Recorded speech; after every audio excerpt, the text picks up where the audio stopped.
ஜெபம் செய்வோம்.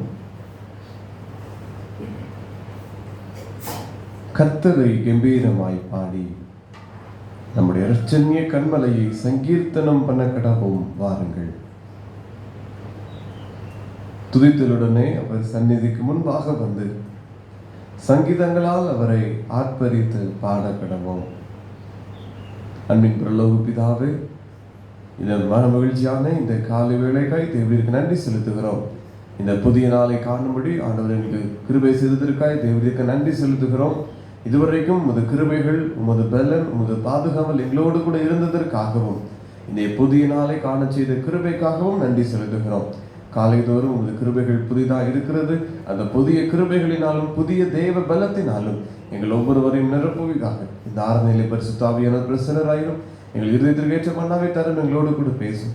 இயேசுவின் நாமத்தில் ஜெபிக்கிறோம் நல்ல பிதாவே, ஆமென். ஆராதனைக்கு ஆரம்பமாகவும் தேவன் நம் மகிமைக்காக நம் யாவரும் எழுந்து நின்று கீதங்களும் கீர்த்தனைகளும் 456வது பாடலை பாடுவோம். இறங்கும் இறங்கும் கருணை பாரி. இயேசுராசன். கீதங்களும் கீர்த்தனைகளும் 456. இறங்கும் இறங்கும் கருணை வாரி இயேசுராசனே, பாவநாசனே சனே. இயேசுராசனே, பாவநாசனே சனே. திறங்குண்டாவி வரம் கொண்டு சிறுமை பாரையா, ஏழை வறுமை தீரையா. சிறுமை பாரையா, ஏழை வறுமை தீரையா. அடியன் பாவ கடி விஷத்தால் அயர்ந்து போகின்றேன், மிக பயந்து சாகின்றேன். அயர்ந்து போகின்றேன், மிக பயந்து சாகின்றேன். தீமை அன்றி வாய்மை செய்ய தெரிவை புரிகிலேனையா, தெரிகிலேனையா, தெரிவை புரிகிலேனையா. பாவியேற்றும் கவி மண்டாட்டை பரிந்து கேளையா, தயை புரிந்து மீளையா. பரிந்து கேளையா, தயை புரிந்து மீளையா. இறங்கும் இறங்கும் கருணை வாரி இயேசுராசனே, பாவநாசனே சனே. பிதா குமாரன் பரிசுத்த ஆவி நாமத்தினாலே ஆமென். பரமண்டங்களில் இருக்கிற எங்கள் பிதாவே,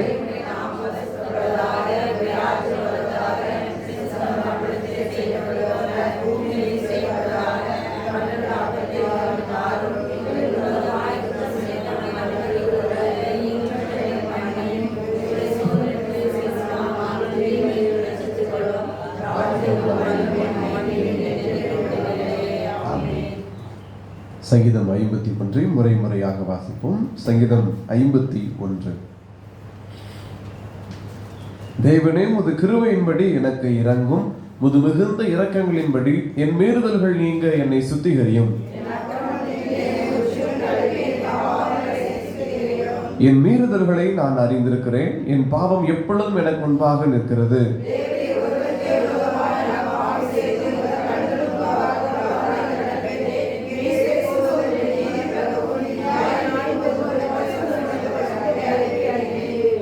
இதோ நான் துர்க்குணத்தில் உருவானேன், என் தாய் என்னை பாவத்தில் கற்பந்தரித்தாள்.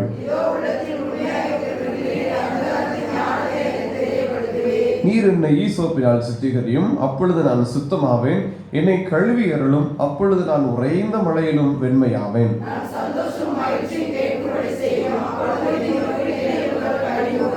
பாவங்களை பாராதபடிக்கு நீர் உமது முகத்தை மறைத்து என் அக்கிரமங்களை எல்லாம் நீக்கி அருளும்.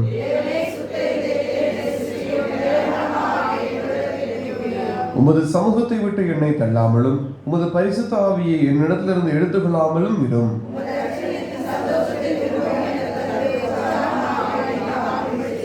அப்பொழுது பாதகருக்கு உமது வழிகளை உபதேசிப்பேன், பாவிகள் உம்மிடத்தில் மனம் திரும்புவார்கள்.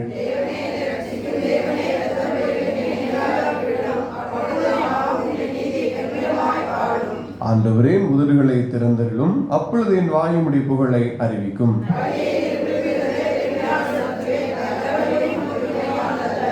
தேவனுக்கு ஏற்கும் பலிகள் நொறுங்குண்ட ஆவிதான். தேவனே, நொறுங்குண்டதும் நறுங்குண்டதுமான இருதயத்தை நீர் புறக்கணியீர்.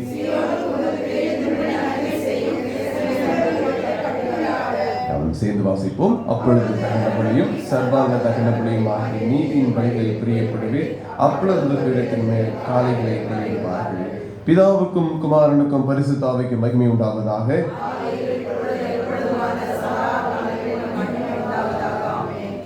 விசுவாசத்தை அறிக்கை செய்வோம். வானத்தையும் பூமியை படைத்த சர்வவல்லமையுள்ள பிதாவாகிய தேவனை விசுவாசிக்கிறேன். அவரை ஒரே குமாரனாகிய நம்முடைய நாதரே கிறிஸ்துவை விசுவாசிக்கிறேன். அவர் பரிசுத்த ஆவியினாலே கன்னிகையால் கருவிலிருந்தார். ஒன்றிலாத்தில் காலத்தில் பாடுபட்டு மூன்றாம் நாள் மறித்தார். பரமலத்திற்கு சர்வவல்லமையுள்ள பிதாவாகிய தேவனுடைய பாசத்தை வீச்சிருக்கிறார். அவரிடத்தில் உயிரிழந்து மறித்தார்.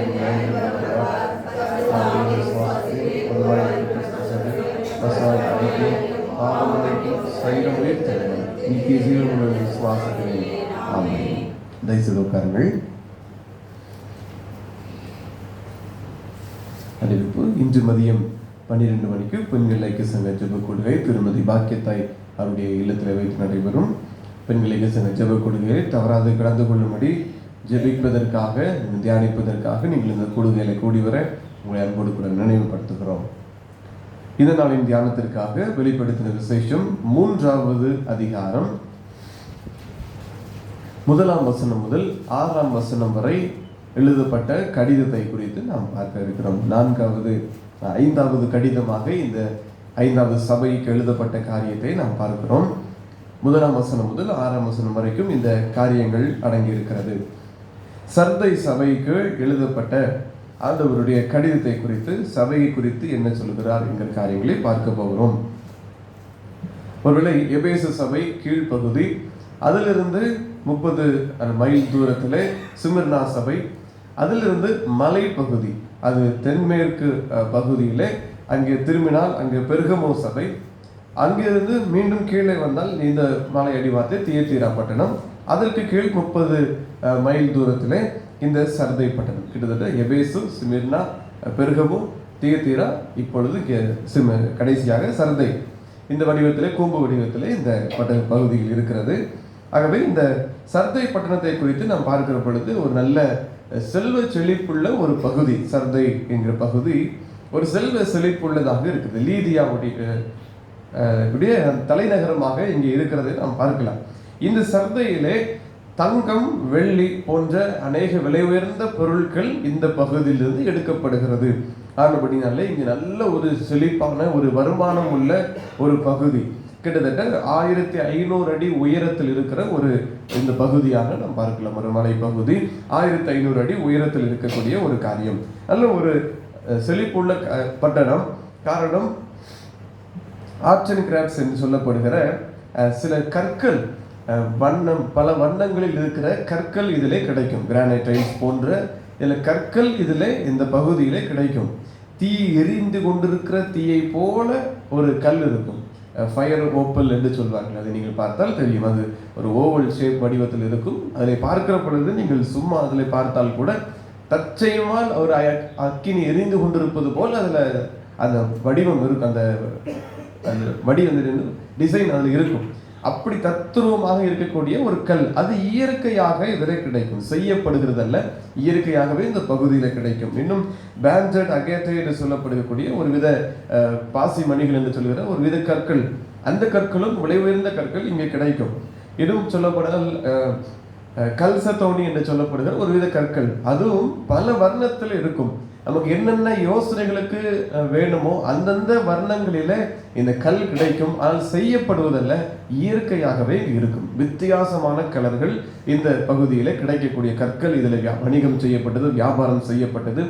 இந்த நாட்களிலே நம்முடைய யோசனைக்கு ஏற்றபடி செய்து கொடுப்பார்கள். ஆனால் அந்த காலத்திலேயே செய்து கொடுப்பதல்ல, இயற்கையாகவே இந்த பகுதியில் இருந்தது. வித்தியாசமான கலர்களிலே இந்த பகுதியில இருந்தது.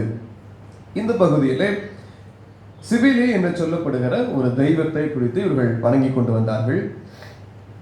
ஒரு பெண், ஒரு கடவுள், தேவதை என்று சொல்வார்கள். சிபிலி என்று சொல்லப்படுகிற இந்த ஒரு கடவுள். இந்த கடவுளை பார்க்க போனும் வேண்டுமானால் அது வெள்ளை நிற ஆடையில் தான் போக வேண்டும். ஒயிட் அண்ட் ஒயிட் அந்த ஆடைகளை மாத்திரம்தான் இந்த தெய்வத்தை பார்ப்பதற்கு போக முடியும். வேறு நிற ஆடையில அல்லது வேறு விதமாய் நாம் போனால் அங்கே அனுமதிக்க மாட்டார்கள். முற்றிலுமாக ஒயிட் அண்ட் ஒயிட் அந்த ஆடையிலே போனால் மாத்திரமே இந்த சிபிலி என்கிற இந்த தேவதையை அங்கே வணங்குவதற்கான அனுமதிகள் இங்கே கொடுக்கப்படும். இன்னும் பல தெய்வங்கள் இங்கு இருந்தது. அர்த்தமியஸ் என்று சொல்லப்படுகிற ஒருவருடைய தெய்வத்தையும் இங்கு வைத்திருந்தார்கள். ஒரு மனிதருடைய காரியம், அதையும் வணங்கி கொண்டிருப்பதாக நாம் பார்க்கலாம். இந்த பகுதியில் மிகப்பெரிய ஒரு கட்டிடமாக கிட்டத்தட்ட 300 அடி உயரத்தான பில்லர் தூண்கள், 160 தூண் அந்த கோவிலில் நிறுவப்பட்டிருந்தது. இந்த அர்த்தமியஸ் என்பவருடைய அந்த கடவுளுடைய அந்த கோவில். இதில் கிறிஸ்துவுக்கு பின்பதாக 17வது வருஷத்திலே ஒரு மிகப்பெரிய நிலநடுக்கம் வந்தது. அதில் இந்த கோயில் முக்கால் வாசியை அதில் இடிந்து விழுந்தது. இந்த பட்டணமும் அதிகமாக சீர்குலைந்தது. மீண்டும் மணல் எடுத்து கட்டினார்கள். ஒரு பக்கம் இந்த செல்வ தங்கம், வெள்ளி போன்ற காரியங்கள் கிடைத்து கொண்டிருக்கிறது. ஒரு பக்கம் இயற்கையான கற்கள் கிடைக்கிறது. இன்னொரு பக்கம் சாயம், அந்த பணிகளும் இங்கு உண்டு. சாயம் துணிகளுக்கு கொடுக்கக்கூடிய அந்த பணிகளும் கூட இங்கு நடைபெற்றதினாலே நல்ல ஒரு வருமானமாக இங்கு கிடைத்தது. அதிக ஒரு திபேரியர் ராயன், அவருக்கென்று சொல்லி ஒரு கோவில் உண்டு. காரணம், அவர் இந்த பட்டணத்தை எடுத்து கட்டினதற்காக, இந்த மிகப்பெரிய அழிவுக்கு பின்பதாக இந்த பட்டணத்துக்கு அநேக காரியங்களை செய்ததினாலே அவருக்கென்று சொல்லி ஒரு கோவில் வைத்து விட்டார்கள். ஒரு ராணி, ஒரு லீதியா என்று சொல்லுகிற அந்த லிதியா ராணிக்கும் கூட ஒரு கோயில் கட்டி இருக்கிறார்கள் அந்த பகுதியில. இப்படி ஒவ்வொரு மனிதருக்காக, ஒவ்வொரு காரியங்களுக்காக கோவில் கட்டி இங்க கர்த்தருக்கு விரோதமாக ஒரு காரியமாக செய்யப்பட்ட ஒரு பகுதி. ஒரு பக்கம் சிபிலி என்று சொல்லப்படுகிற ஒரு கடவுள், இன்னொரு பக்கம் திபேரியா என்று சொல்லப்படுகிற மனிதருக்கான ஒரு கோயில், இன்னும் எம்பரர் லிபியா அவருக்கு ஒரு கோயில், அர்த்தமியஸ் என்று சொல்லப்படுகிற அவருக்கு ஒரு கோயில். இப்படி ஒவ்வொரு ஆட்சியாளர்களுக்காக ஒவ்வொரு கோயில் கட்டி வைத்து இந்த ஜனங்கள் அங்கே பின்பற்றினவர்களாக இருந்தார்கள். ஏசாயா தீர்க்கதரிசியின் புத்தகம் 11வது அதிகாரம் முதல் வசனத்தை எடுத்தவர்கள் வாசிக்கலாம். ஏசாயா 11:1.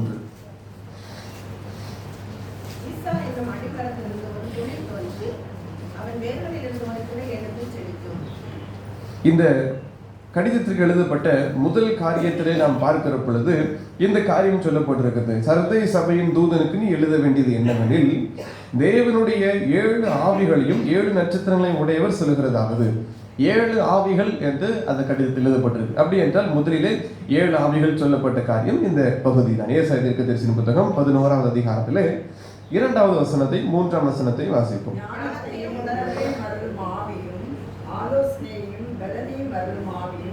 அறிவையும் கர்த்தருக்கு பயப்படுகிற பயத்தையும் அருளும் ஆவியுமாகிய கர்த்தருடைய ஆவியானவர் அவர் மேல் தங்கியிருப்பார்.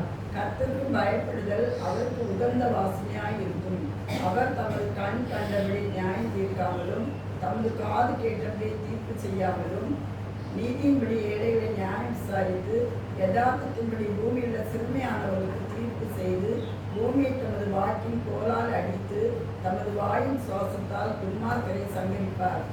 இந்த 7 ஆவிகளை உடைய இந்த தேவன் அவர் என்ன சொல்கிறார்? நியாயம் கேட்டதுபடி நியாயம் தீர்க்காமல் விசாரித்து நியாயம் செய்ய போகிறார்.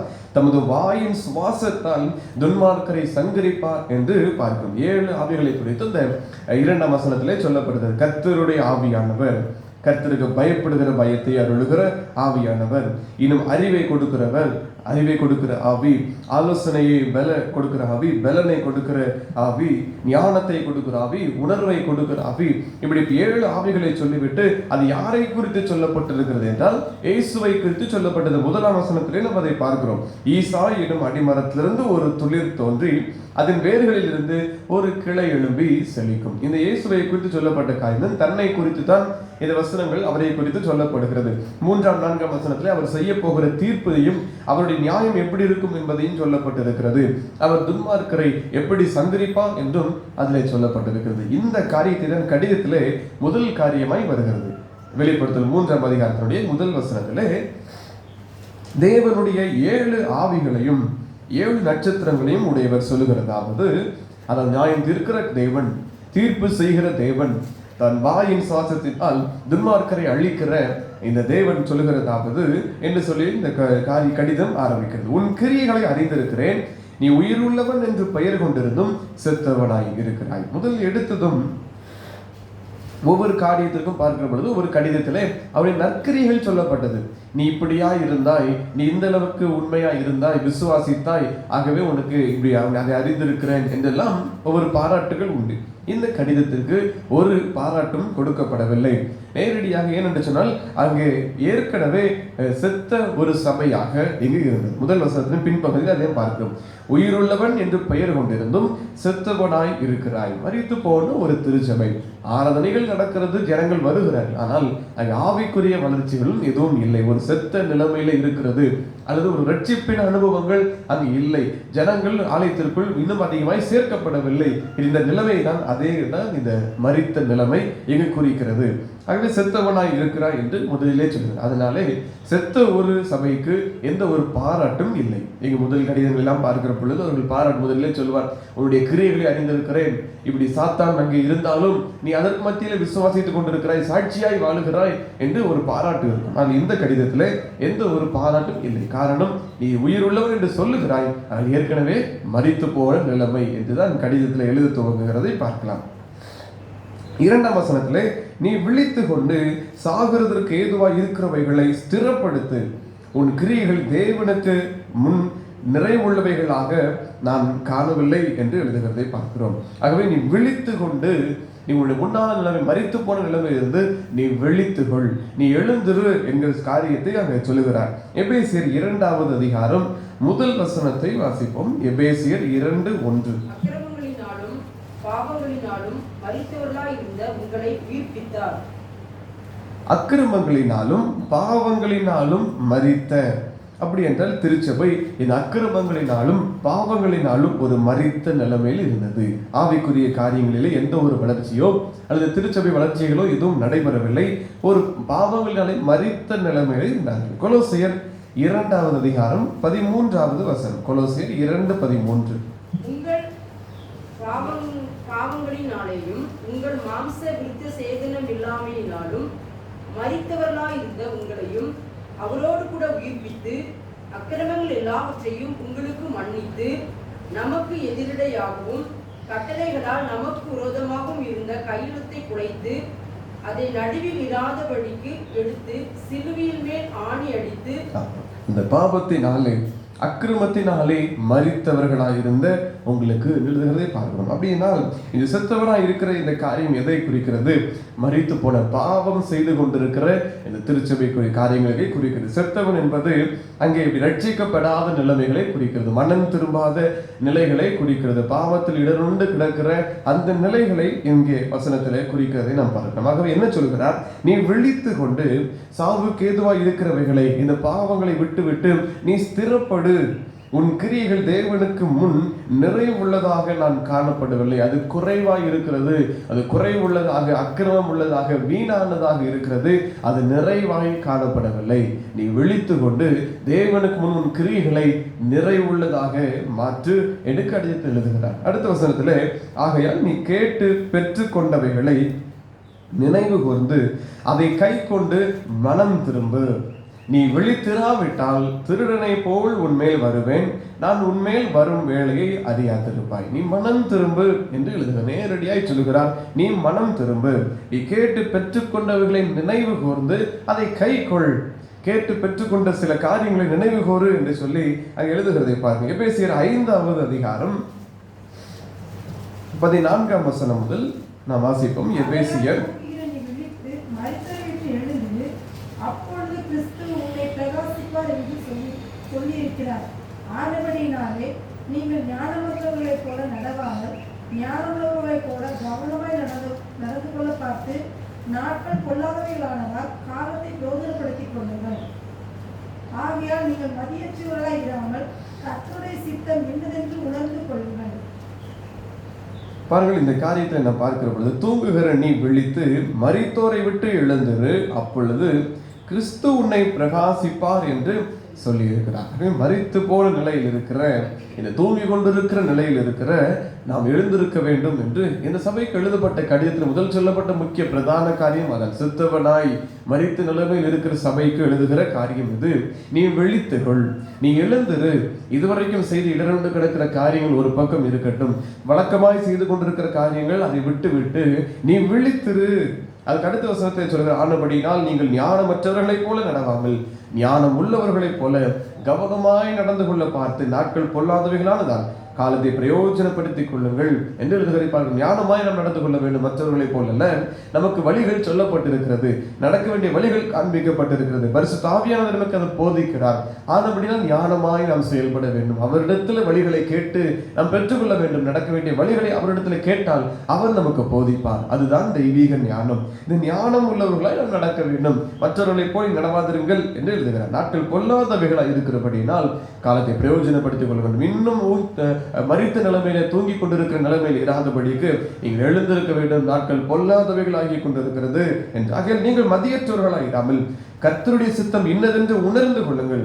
துன்மார்க்கத்திற்கு ஏதுவான மற்ற காரியங்கள் இவைகள் எல்லாவற்றையும் விட்டு விட்டு நீங்கள் ஓய்ந்து கர்த்தரை பற்றி கொள்ளுங்கள் என்கிற காரியத்திலே அங்கே சொல்லப்பட்டிருக்கிறது. ஆனபடினாலே மற்ற மதியற்றவர்களாகிறாதபடிக்கு கர்த்தருடைய சித்தம் எது என்று நாம் தெரிந்து கொண்டு அதில் நடக்க வேண்டும். அதுதான் நமக்கு நீதியாக காணப்படுகிறது. கர்த்தருடைய சித்தத்தை நாம் செய்ய வேண்டும். தூங்குகிற நிலைமையில் இருக்கிற நாம், அல்லது விழித்துக் கொள்ளாமல் இருக்கிற, கர்த்தருடைய காரியத்தின்படி செய்யாமல் இருக்கிற நாம் இனி அவருக்காய் பிரயாசப்பட நாம் செய்திருள்ள வேண்டும். 1 தெசலோனிக்கேயர் 5வது அதிகாரம் 4வது வசனத்திலே, சகோதரரே, அந்த நாள் திருடனே போல உங்களை பிடித்துக் கொள்ளத்தக்கதாய் நீங்கள் அந்தகாரத்தில் இருக்கிறவர்கள் அல்லவே. நீங்கள் எல்லாரும் வெளிச்சத்தின் பிள்ளைகளும் பகலின் பிள்ளைகளுமாய் இருக்கிறீர்கள். நாம் இரவுக்கு இருளுக்கும் உள்ளானவர்கள் அல்லவே. ஆகையால் மற்றவர்கள் தூங்குகிறது போல நாம் தூங்காமல் விழித்து கொண்டு தெளிந்தவர்களாய் இருக்க கடவோம். தூங்குகிறவர்கள் ராத்திரியிலே தூங்குவார்கள், வெறி கொள்கிறவர்கள் ராத்திரியிலே வெறி கொள்வார்கள். பகலுக்குரியவர்களாகிய நாமோ தெளிந்தவர்களாய் இருந்து விசுவாசம், அன்பு என்னும் மார்க்கவசத்தையும் ரட்சிப்பின் நம்பிக்கை என்னும் தலை சீராவையும் தரித்து கொண்டிருக்க கடவோம். ஆகவே வசனம் இப்படியாய் சொல்லுகிறது, நாம் மற்றவர்களைப் போல, மற்றவர்கள் எப்பொழுதும் அவர்கள் வெறித்து கொண்டு எப்பொழுதும் தங்களுடைய யோசனைகளின்படி தங்களுடைய விருப்பங்களை செய்து கொண்டிருப்பார்கள். ஆனால் நாம் இனி அப்படி அல்ல. நாம் இதற்காய் அழைக்கப்பட்டிருக்கிறோம், வெளிச்சத்தின் பிள்ளைகளாய் அழைக்கப்பட்டிருக்கிறோம். இருளில் இருளுக்காக நடப்பதற்கு நாம் அழைக்கப்படவே இல்லை. அதுதான் வசனம் சொல்லி 5ஆம் வசனத்திலே, நாம் இரவுக்கும் இருளுக்கும் உள்ளானவர்கள் அல்ல. பாவத்திற்கும் சாபத்திற்கும் அடிமைக்கும் உள்ளானவர்கள் நாம் அல்ல. நாம் விடுதலையின் ஜனங்கள். கர்த்தரை ஒருவேளை தெய்வமாய் கொண்டிருக்கிற நாம் விடுதலை பெற்றிருக்கிறோம், நாம் சுகத்தை பெற்றிருக்கிறோம், அற்புதத்தை பெற்றிருக்கிறோம். சுதந்திரமாய் வாழக்கூடிய நாம் அடிமைகளாய் வாழ வேண்டிய அவசியம் இல்லை. ஆனபடினாலே பாவத்திற்கும் இருளுக்கும் நாம் இடம் கொடுக்காதபடி வெளிச்சத்தை தரித்து கொள்ள வேண்டும், நாம் விழித்திருக்க வேண்டும் என்று வசனம் சொல்கிறதாகவே தூங்குகிறவர்கள் இருளிலே பாவம் செய்கிறவர்கள் செய்து கொண்டிருப்பார்கள், தங்கள் அக்கிரமங்களில் இடர்ந்து கிடக்கிறவர்கள் கிடப்பார்கள். நீங்கள் அப்படி இராதபடி நீங்கள் பகலுக்குரியவர்கள் ஆகிய நாமோ தெளிந்தவர்களாய் இருக்க வேண்டும். இந்த பாவத்தினுடைய அந்த மந்த நிலையில் இல்லாதபடி தெளிந்திருங்கள். அதான் கடிதத்தில் இருக்கிறார், நீ விழித்து கொண்டு, மரித்த நிலையில் இருக்கிற நீ விழித்து கொண்டு அதை செய் என்று சொல்லி சீர்படுத்து, உன்னை ஸ்திரப்படுத்து என்னங்க எழுதுகிறார். மனம் திரும்பு, ஸ்திரப்படுத்து என்றெல்லாம் அவர் எழுதுகிறார். ஆனபடினாலே நாம் அதே ஒரு காரியத்தில் இராதபடி பகலுக்குரியவர்களால் அழைக்கப்பட்டிருக்கிற நாம், கர்த்தருடைய வெளிச்சத்தை நாம் ஏந்தி உலகத்தில் செல்ல வேண்டிய நாம் விழித்துக் கொள்ள வேண்டும், நிலைகளை மாற்றிக்கொள்ள வேண்டும். விசுவாசம் என்கிற மார்க்கவசத்தை, ரட்சிப்பு என்கிற நம்பிக்கை எனும் தலைச்சீராவையும் நாம் தரித்து கொண்டிருக்க கடவோம் என்று வசனம் சொல்கிறது. நீதிமொழிகள் 4வது அதிகாரம் 23ஆம் வசனம். நீதிமொழிகள் 4:23. எல்லா காவலோடும் உன் இருதயத்தை காத்துக்கொள், அதிலிருந்து ஜீவ ஊற்று புறப்படும். எல்லா காவலோடும் இருதயத்தை காத்துக்கொள். விழித்துகொள், எப்போதும் காத்துக்கொள், இருதயத்திற்குள்ள பாவங்கள் உள்புகுதாதபடிக்கு. இருதயம் திருக்குள்ளது, கேடு உள்ளது. ஆகவே அங்கு பாவங்கள் வந்து விடாதபடிக்கு, கர்த்தருடைய சித்தத்தை விட்டு விலகி போகிற காரியம் வந்து விடாதபடி எச்சரிக்கையாயிரு. விழித்துகொள், மரித்த நிலைமையில் இருக்கிற விழித்துகொள், நீ ஸ்திரப்படுத்து உன்னை என்று கர்த்தர் எழுதுகிறார். அடுத்த காரியத்தை 26ஆம் வசனத்திலே பாருங்கள். அதே நீதிமொழிகளிலே, உன் கால்நடையை சீர்தூக்கி பார், உன் வழிகள் எல்லாம் நிலைவரப்பட்டு இருப்பதாக. ஆகவே உன் சீர்தூக்கி பார்த்து அது நிலைவரப்பட்டு இருக்கட்டும். உன் வழிகளை எல்லாம் நீ சீர்தூக்கி பார்த்து நீ வலதுபுறமாவது இடதுபுறமாவது சாயாமல் காலை தீமைக்கு விலக்கு.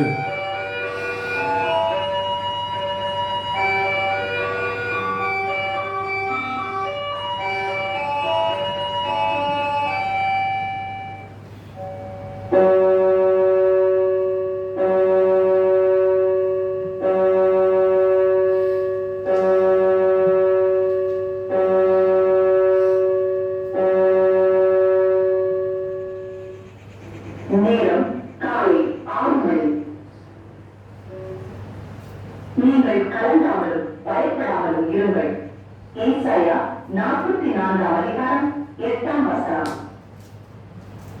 ஆகவே நம்முடைய வழிகளை ஸ்திரப்படுத்தி கர்த்தருக்கென்று சபை பண்ண வேண்டும். வெளிப்படுத்தல் 3ஆம் அதிகாரத்திலே அதுக்கு அடுத்த வசனம் 4ஆம் வசனம், ஆனாலும் தங்கள் வஸ்திரங்களை அசுசிப்படுத்தாத சில பேர் சர்தையிலும் உனக்கு உண்டு. அவர்கள் பாத்திரவான்களானபடியால் வெண்வஸ்திரம் தரித்து என்னோடே கூட நடப்பார்கள் என்று எழுதுகிறார். இவ்வளவு கேடு உள்ளதும் இவ்வளவு இருளான காரியங்களும் சபைக்குள் இருந்தாலும், அநேகர் பாவம் செய்து கொண்டிருந்தாலும், இதற்கு மத்தியிலே ஒரு கூட்ட ஜனம் உண்டு, கர்த்தருக்கென்று வைராக்கியமாக இருக்கக்கூடிய ஒரு கூட்டம் உண்டு என்று எழுதுகிறார். சபையில் எவ்வளவு காரியங்கள் அருவருப்புகள் வந்தாலும், எவ்வளவு நீ பாவங்கள் செய்து கொண்டு நீ மரித்த ஒரு நிலைமை இருந்தாலும், உயிர் உள்ளவன் என்று பெயர் கொண்டிருந்தும் செத்தவனாய் இருக்கிறாய் என்று சபைக்கு சொன்னாலும், இதற்கு மத்தியிலே ஒரு கூட்டம் வைராக்கியமாக இருக்கிறது. அதுதான் எழுதுகிறார். இன்னும் பரிசுத்தவான்கள் பாத்திரவான்களாக இருக்கிற அநேகர் சிலர் அதில் உண்டு. அவர்கள் என்னோட கூட நடக்கும்படி எப்படி இருப்பார்கள், வெண்வஸ்திரம் அவர்கள் தரித்து கொள்வார்கள் என்று எழுதுகிறார். வெண்வஸ்திரம் அவர்கள் என்னோடு கூட அவர்கள் தரித்து இருப்பார்கள் என்று. லூக்கா எழுதின சுவிசேஷம் 12ஆம் அதிகாரம் 8ஆவது வசனம். அன்பில் நான் உங்களுக்கு சொல்கிறேன், மனுஷர் முன்பாக என்னை அறிக்கை பண்ணுகிறோம் எவனோ அவனை மனுஷகுமாரனும் தேவதூதர் முன்பாக அறிக்கை பண்ணுவார்.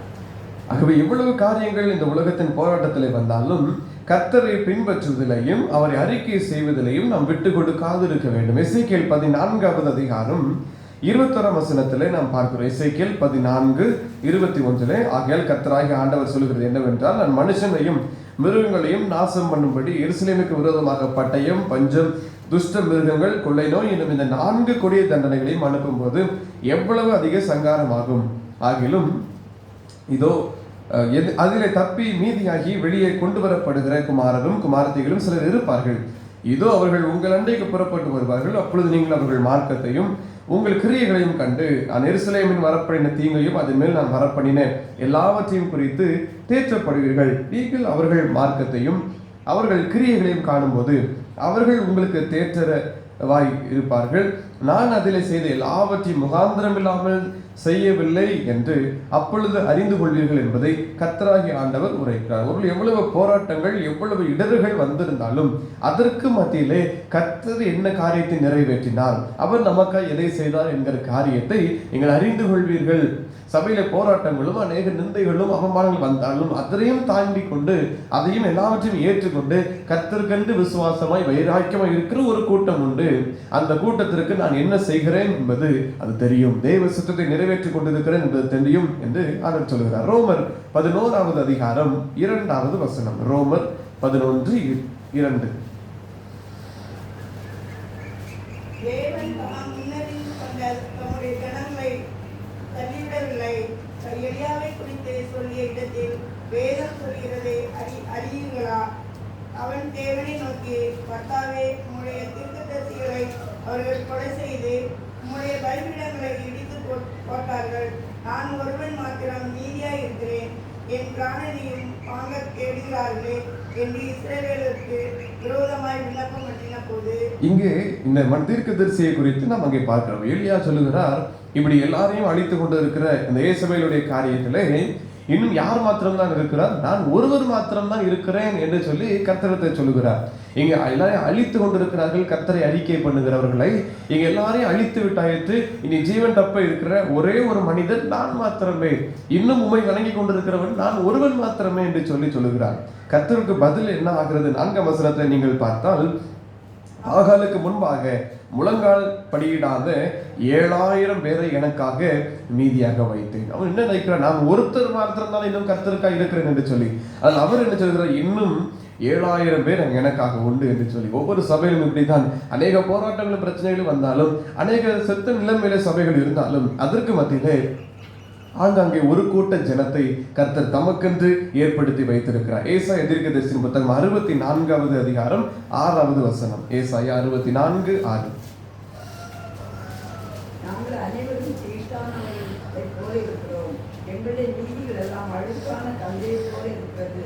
நாங்கள் அனைவரும் இலைகளைப் போல் உதிர்கிறோம். எங்கள் அக்கிரமங்கள் காற்றைப் போல எங்களை அடித்துக் கொண்டு போகிறது. நாங்கள் அக்கிரமம் செய்தவர்கள் என்று இந்த வசனம் சொல்லுகிறது. பாருங்க, சிபிலி என்று சொல்லப்பட்ட முதலில் நான் சொன்னேன். சிபிலி என்று தெய்வம் என்று சொல்லி தேவதை என்று சொன்னேன். அங்கே போகிற பொழுது ஒயிட் அண்ட் ஒயிட் ஆடையை மாத்திரம்தான் போக வேண்டும். ஆகவே நீங்க அசுத்தமான காரியங்கள் வெளிப்புறத்திற்கு அடையாளமாக இருக்கக்கூடிய அந்த வஸ்திரம் அது வேறு நிறத்தில் இருந்தால் கூட இந்த ஆலய கோவிலுக்குள்ளே அனுமதிக்க மாட்டார்கள். அங்கே முழுமையான ஒரு வெள்ளை நிறத்துக்கு தன் வெளிப்புறத்தை பரிசுத்தமாய் காண்பித்துக் கொடுக்கிற விதமாய் அந்த ஒயிட் ஆடையில் இருந்தால் மாத்திரமே அவர்கள் அங்கே அனுமதிப்பது உண்டு. அவர்கள் நம்முடைய தேவராஜ்யத்துக்குள் பிரவேசிக்க வேண்டுமானாலும் இருதயத்தில் இதே போல பரிசுத்தம் இருந்தால் மாத்திரமே போக முடியும். வெளிப்படுத்தல் 19ஆம் அதிகாரத்திலே 7-8 வசனங்களிலே நாம் சந்தோஷப்பட்டு கலிகூறு அவருக்கு துதி செலுத்த கடவும். ஆட்டுக்குட்டியானுடைய கல்யாணம் வந்தது, அவருடைய மனைவி தன் ஆயத்தம் பண்ணினாள் என்று சொல்ல கேட்டேன். சுத்தமும் பிரகாசமுமான மெல்லிய வஸ்திரம் தரித்து கொள்ளும்படி அவளுக்கு அளிக்கப்பட்டது. அந்த மெல்லிய வஸ்திரம் பரிசுத்தவான்களுடைய நீதிகளை. ஆகவே நம்முடைய பரிசுத்தம் எப்படி இருக்க வேண்டும் என்றால், மிகவும் அந்த வெண் வஸ்திரத்தை தரித்து கொண்டது போல பிரகாசமாக நம்முடைய பரிசுத்தம் இருக்க வேண்டும். உலகத்தின் காரியங்கள் நம்மை தீட்டுப்படுத்தாதபடி, உலகத்தின் காரியங்கள் நம்மை அசுத்தப்படுத்தாதபடி நம்மை காத்து கொண்டால்தான் இந்த மணவாளனுடைய எதிர்கொண்டு போகிற பொழுது நாம் ஏற்பட முடியும். மணவாட்டியாகிய சபை பரிசுத்தமாக இருந்தால்தான் இந்த மணவாளனை நேரடியாக அவர் பார்க்க போக முடியும், புறப்பட்டு போக முடியும். அவளுக்கு என்ன கட்டளை கொடுக்கப்பட்டிருக்கிறது? சுத்தமும் பிரகாசமுமான மெல்லிய வஸ்திரம் தரித்துக் கொள்ளும்படி அவளுக்கு அளிக்கப்பட்டிருக்கிறது. ஆனபடினாலே நமக்கு இந்த பரிசுத்தம் கொடுக்கப்பட்டிருக்கிறது. பரிசுத்த தேவன் நம்மை கழுவி சுத்திகரிக்க அவர் சுத்தம் உள்ளவராக இருக்கிறார். நாம் நம்மை பரிசுத்தப்படுத்திக் கொள்ள வேண்டும். அப்பொழுதுதான் கர்த்தரை நாம் சேர முடியும். 7வது அதிகாரம் வெளிப்படுத்தல் 7:14 ஆண்டவரே, அது உமக்கு தெரியும் என்றேன். அப்பொழுது அவன், இவர்கள் மிகுந்த உபத்திரத்திலிருந்து வந்தவர்கள், இவர்கள் தங்கள் அங்கிகளை ஆட்டுக்குட்டியானவருடைய இரத்தத்திலே தோய்த்து வெளுத்தவர்கள். இந்த அனுபவம் நம்முடைய காரியங்களை, உள்ளத்தை, உள்ளின் திரியங்களை ஆட்டுக்குட்டியானவருடைய இரத்தத்திலே நாம் தோய்த்து வெளுத்தவர்களாய் இருக்க வேண்டும். 1 தெசலோனிக்கேயர் 5வது அதிகாரம் 2-3 வசனம். இரவிலே திருடன் வருகிற விதமாய் கர்த்தருடைய நாள் வரும் என்று நீங்களே நன்றாய் அறிந்திருக்கிறீர்கள். சமாதானம் சௌக்கியம் உண்டாகும் என்றும் அவர்கள் சொல்லும் போது கற்பவதியானவர்களுக்கு வேதனை வருகிறது போல அழிவு சடுதியாய் அவர்கள் மேல் வரும், அவர்கள் தப்பி போவதில்லை. யாருடைய வஸ்திரங்கள் எல்லாம் தீட்டுப்பட்டு இருக்கிறதோ, பாவத்தினால் யாரெல்லாம் இருக்கிறார்களோ அவர்களுக்கு சடுதியாய் அழிவு வரும் என்று சொல்கிறார். இரவிலே திருடன் வருகிற பிரகாரமாய் நான் வருகிறேன் என்று சொல்கிறார். ஆகவே மரித்த நிலையில் இருக்கிறவர்கள் நீங்கள் கவனித்து விழித்து மனம் திரும்புங்கள். தூங்கி கொண்டிருக்கிற நிலைமையில் இருக்கிறவர்கள் நீ திரும்பி பார்த்து, உன் முன்னானவைகளை திரும்பி பார்த்து நீ விசுவாசித்து மனம் திரும்பு. உண்மையாய் இன்னும் இருக்க ஜனங்கள், உண்மையாய் யார் கர்த்தரை தேடிக் கொண்டிருக்கிறார்களோ அவர்கள் நீங்க இன்னும் ஸ்திரப்படுங்கள் என்று எழுதுகிறார். 3 காரியத்தை எழுதுகிறார். தூங்கி கொண்டிருக்கிறவர்களுக்கு, மரித்த நிலைமையில் இருக்கிறவர்களுக்கு என்ன சொல்கிறார்? நீ கவனித்து விழித்துக்கொள். இன்னும் தூங்கி கொண்டிருக்கிறவர்களுக்கு என்ன எழுதுகிறார்? நீ திரும்பு, உன் முன்னான நிலைமையை பார்த்து நீ எழுந்தது, நீ திரும்பு என்று சொல்லி உண்மையாய் வாழ்ந்து கொண்டிருக்கிற கிறிஸ்தவ ஜனங்களுக்கு என்ன எழுதுகிறார்? நீ இன்னும் பலப்படு, நீ இன்னும் ஸ்திரப்படு, உன் காரியங்களை பார்த்துக்கொள் என்று. இந்த கடைசியாக 5ஆம் வசனத்திலே பார்க்கிறோம். ஜெயங்கொள்கிறவன் எவனுக்கும் வெண்வஸ்திரம் தரிப்பிக்கப்படும். ஜெயங்கொள்கிறவர்கள் யார் என்றால் 1 யோவான் 5ஆம் அதிகாரம் 4-5 பார்க்கிறோம். இயேசுவை விசுவாசிக்கிற எல்லாரும் இந்த ஜெயங்கொள்கிறவர்கள், கர்த்தரை தெய்வமாய் கொண்டிருக்கிறவர்கள், விசுவாசம் உள்ள ஜெயங்கொள்ளுகிற ஜனங்கள். நாம் தான் ஜெயங்கொள்ளுகிற ஜனம். வசனம் சொல்லுகிறது, ஜெயங்கொள்கிறவன் எவனோ அவனுக்கு வெண்வஸ்திரம் தரிக்கப்படும்.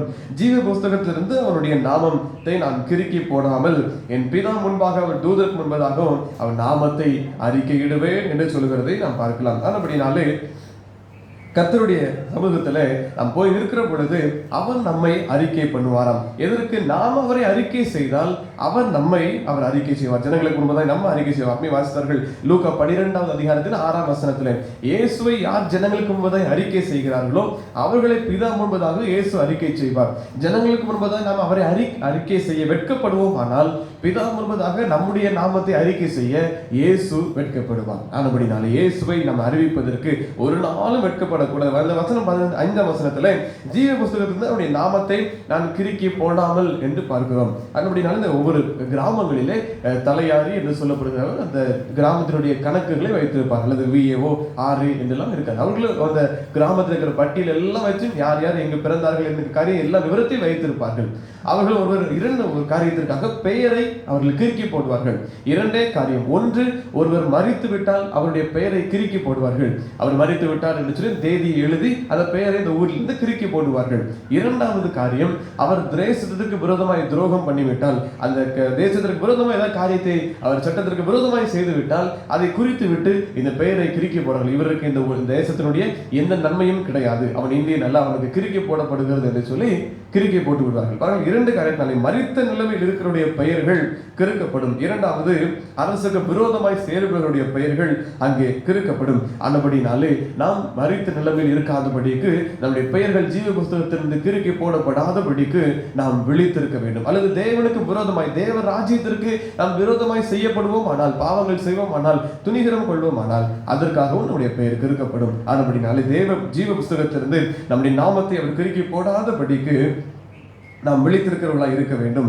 இன்னும் கடைசியாக 6ஆம் வசனத்திலே, காதுள்ளவன் கேட்க கடவன், சபைக்கு சொல்லுகிறார். இதை விசுவாசிக்கிறவன், இதை மனம் திரும்புவதற்கு இருதயம் உள்ளவன், இதை கேட்டு மனம் திரும்ப கடவன் என்று எழுதுகிறார். ஆகவே மரித்த நிலையில் இருக்கிற சபைக்கு சொல்லுகிறார், நீ விழித்துக்கொள், நீ மனம் திரும்பு, நீ ஸ்திரப்படு, உன் பழைய நிலைகளை விட்டு நீ தேவனோடு கூட ஒப்புரவாக என்று சொல்லி நாம் நம்மை அப்படி கர்த்தரோடு கூட ஒப்புரப்படுத்திக் கொள்வோம். தேவ ராஜ்யத்திற்கு பாத்திரவங்களை வெண்வஸ்திரம் தரித்து அவரோடு கூட நடக்க தகுதி உள்ளவர்களாய் கர்த்தர் நம்மை மாற்றுவாராக. ஆமென். தலைகளை ஜெபிப்போம். அன்பின் கர்த்தாவே, இந்த வேலைக்கு நன்றி செலுத்துகிறோம். இந்த நிலையில் நாங்கள் தியானித்த சர்தை சபையினுடைய காரியங்களை பார்க்கிறோம். மரித்த நிலைமையிலிருந்து சபைக்கு ஆவியானவர் எழுதுகிற இந்த கடிதத்தை குறித்து, இயேசு எழுதுகிற கடிதத்தை குறித்து நாங்கள் தியானிக்க கிருபை செய்கிறேன்.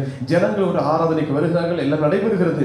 ஆனாலும் மரித்த நிலைமையில் இருக்கிறார்கள். அங்கு இன்னும் ரட்சிப்பு வரவில்லை, அங்கு இன்னும் விழித்திருக்கிற காரியம் வரவில்லை. பாவத்திலே, சாபத்திலே, என் ஜனங்கள் அடிமைத்தனத்திலே இடருண்டு கிடக்கிறார்கள். அப்படினாலே இந்த மரித்த நிலைமையில் இருக்கிற ஜனங்களுக்கு சொல்லப்பட்ட காரியம், நீ விழித்துக்கொள், நீ ஸ்திரப்படு, நீ மனம் திரும்பு, உன் முன்னான பாவங்கள் எல்லாவற்றையும், அந்த எண்ணங்கள் எல்லாவற்றையும் விட்டுவிட்டு தேவன் பக்கமாய் திரும்பு. நீ விழித்துக்கொள். தூங்குகிற நீ விழித்துக்கொள். நீ அந்த தூங்குகிற நிலைமையில இருந்தால், திருடன் வருகிற விதமாய் நான் வருவேன். நீ விழித்திராவிட்டால் நான் என்னுடைய ஜனங்களை நான் சேர்த்துக் கொள்வேன். தூங்குகிறவர்களை எல்லாம் விட்டு விட்டு செல்கிற ஆண்டவரே, இந்த காரியத்திலே நாங்கள் தூங்குகிற ஜனமாய் அல்ல, எப்போதும் விழித்திருக்க கிருபை செய்வீராக. ஆண்டவரே, இந்த உலகத்தில் சீஷர்களுக்கு சொன்ன காரியம், நீங்கள் எப்பொழுது சோதனைக்கு உட்படாதபடிக்கு விழித்திருந்து ஜெபம் பண்ணுங்கள் என்று சொன்னீரேன். நாங்கள் ஆண்டவரே எப்போதும் பரிசுத்தப்பட்டு ஜெபித்து கொண்டிருக்க கிருபை செய்யுங்க. எப்போதும் கர்த்தரோடு ஐக்கியப்பட்டிருக்கிற அந்த விழித்திருக்குதலை எங்களுக்கு ஒவ்வொருவருக்கும் தருவீராக. தூங்குகிற நிலைமையில, பாவம் செய்து இடருண்டு கிடக்கிற நிலைமையில நாங்கள் போய்விடக்கூடாது. சிந்தனையினாலும், வார்த்தையினாலும், செயல்களினாலும் எந்த விதத்தினாலும் நாங்கள் பாவம் செய்து எங்கள் வஸ்திரத்தை நாங்கள் தீட்டுப்படுத்தி விடக்கூடாது. எங்கள் வஸ்திரங்கள் கரையாய் ஆகுமானால் நாங்கள் தேவ ராஜ்யத்திற்குள் பிரவேசிக்க முடியாது. ஆண்டவரை பரிசுத்தமாய் நாங்கள் வாழ்வதற்கு கர்த்தர் கிருபை செய்வீராக. அதனாலே வெண்வஸ்திரம் தரித்து தேவனோடு கூட நடக்கிற அந்த அனுபவங்களை, நித்திய அனுபவத்தை எங்கள் எல்லாருக்கும் தருவீராக. ஆண்டவரை எங்கள் ஒவ்வொருவரையும் தகுதிப்படுத்திக் கொள்ள வேண்டும் என்பதை நாங்கள் ஜெபிக்கிறோம். எங்களுடைய பெயர்கள் ஜீவ புஸ்தகத்திலிருந்து கிறுக்கி போடப்படாதபடி இருக்கத்தக்கதாய் ஆண்டவரே, நாங்கள் மரித்த நிலைமையில் இராதபடிக்கும், பாவத்தில் இடருண்டு கிடக்காதபடிக்கும், தேவ ராஜ்யத்திற்கு விரோதமாய் செயல்படாதபடி இருக்கவும் எங்களுக்கு கிருபை செய்வீராக. நாங்கள் பரிசுத்தமாய் வாழ, உண்மையாய் வாழ, கர்த்தருடைய வசனத்தின்படி நடக்க கிருபை செய்யுங்க. எந்த உலகத்தின் பாவங்களும் எங்களுக்கு செயல்படாதிருக்க கர்த்தர் கிருபை தருவீராக. பரிசுத்தமாய் நடக்க பரிசுத்த ஆவியானவர் எங்களுக்கு உதவி செய்வீராக. நீர் வழிநடத்துதலை தரும் தெய்வ பயத்தோடு செயல்படுவதற்கும், கர்த்தர் எல்லாம் காண்கிறார் என்கிற எண்ணத்தோடு செயல்பட எங்களுக்கு கிருபை செய்வீராக. மரித்த நிலைமையில் இந்த சபைக்கு எழுதுகிறீர், நீ விழித்திரு என்று சொல்லி நாங்களும் எங்களுடைய வாழ்க்கையில மரித்த நிலைமையில் இருப்போம். ஆனால் நாங்கள் விழித்துக் கொள்ள கிருபை செய்யுங்க. கர்த்தரை சேர்ந்து கொள்ள கிருபை செய்யுங்க. உமக்கு மகிமை உண்டாகட்டும். இந்த நாளின் பணிகள் ஒவ்வொன்றையும் கர்த்தர் ஆசீர்வதிங்க. பிரயாணங்களை வாய்க்கப்படுங்க. தேவைகள் ஒவ்வொன்றும் சந்தித்தருங்க. உங்கள் கிருபையும் சுகமும் எப்போதும் ஒவ்வொருவரோடு கூட தங்கி இருக்கட்டும். ஆசீர்வதிங்க. ஆலயத்தின் பணிகளுக்கு நன்றி செலுத்துகிறோம். பணியும் நன்றி வருகிற ஒவ்வொருவரையும் கர்த்தர் ஆசீர்வதித்து பலப்படுத்துங்க. தடையில்லாமல் நடைபெற கர்த்தர் கிருபை செய்யுங்க. இயேசு கிறிஸ்துவின் நாமத்தில் ஜெபிக்கிறோம் நல்ல பிதாவே. ஆமென். நம்முடைய கர்த்தராகிய இயேசு கிறிஸ்துவினுடைய கிருபையும் பிதாவாகிய தேவனுடைய அன்பும் பரிசுத்த ஆவியானவருடைய ஐக்கியமும் நம் அனைவரோடும் கூட இப்போதைக்கும் இருப்பதாக. ஆமென். சிலுவை அண்டையில் நம்பி வந்து நிற்கையில் பாவபாரம் நீங்கி வாழ்வடைந்தேன். இந்த நேரமும் எனதுள்ளத்திலும் பேரானந்தம் பொங்கி பாடுவேன். கர்த்தர் உங்களோடு இருப்பாராக. தேவ சமாதானத்தோடு சென்று வருவோம்.